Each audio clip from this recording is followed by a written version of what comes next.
And as somebody who, in the last couple of weeks, I've worked very closely with one of the leading AI products in the world, and the capability that is about to hit our industry can be scary. But this is the way I look at it.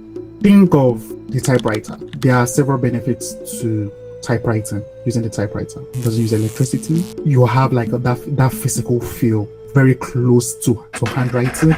But technology and innovation came, and there were applications on something called the personal computer. And the personal computer to allow typists to even work much more effectively than working with a typewriter. And if, as a typist, you chose not to adopt that new way of working, your work is probably done within your industry. But a typist that saw, wow, this is brilliant. I can do 10,000 pages more than I typically would do than using a typewriter. Okay, let me work on being a better typist and also learn new things you won't even be able to do on a typewriter. That's where we are again when it comes to AI. The companies that will excel the next decade are the companies that adopt this new way of working much more aggressively, and they are able to derive quality outputs that distinct themselves from others.